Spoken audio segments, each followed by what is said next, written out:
Peran sebagai seorang suami tentu saja menuntun membimbing istri di jalan yang benar dan bertanggung jawab. Tapi perilaku suami tidak bertanggung jawab satu ini sangat tidak patut ditiru setelah melibatkan dua istrinya menjadi kurir narkoba. Ia malah melarikan diri dan meninggalkan istrinya saat diamankan polisi. Duh, bapaknya gimana sih? Transaksi barang terlarang jenis narkoba sampai saat ini masih terus diperjualbelikan. Melalui oknum-oknum tertentu, tindak penjualan obat berbahaya ini tampaknya masih terus berjalan sembunyi-sembunyi. Meskipun telah dikecam keras dan terancam hukuman, pelaku penjualan barang terlarang masih terus berkeliaran. Bak tak ada habisnya, baru-baru ini pihak berwajib kembali mengamankan pelaku atau pengedar barang terlarang itu.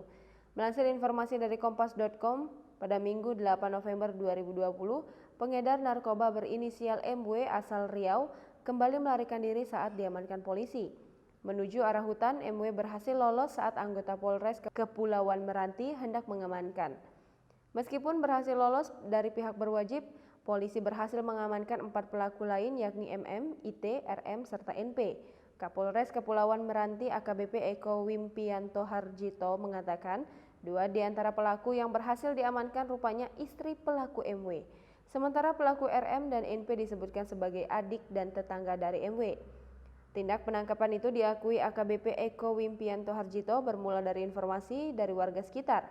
Di Jalan Mahmud di Kepulauan Meranti dikabarkan oleh warga telah menjadi tempat jual beli obat terlarang.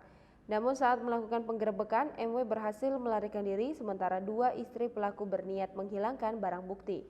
Petugas yang lebih sigap akhirnya menemukan 6 paket narkoba yang diduga sebagai sabu.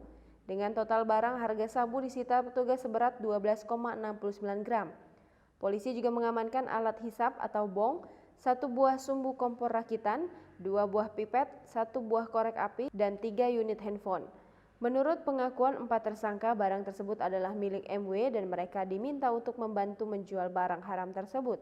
Sementara itu melansir informasi dari tribunjogja.com, beberapa waktu lalu pihak berwajib diminta untuk membantu menjual barang haram tersebut. Sementara itu melansir informasi dari tribunjogja.com, beberapa waktu lalu pihak berwajib juga berhasil mengamankan 16 pengedar narkoba. Kabid Humas Polda DIY Kombes Pol Yulianto mengatakan 16 tersangka penyalahgunaan narkotika telah diamankan sejak diamankan pada bulan September dan Oktober 2020. Dari belasan tersangka yang diamankan ada 3 tersangka yang menonjol dengan barang bukti hingga puluhan ribu butir pil.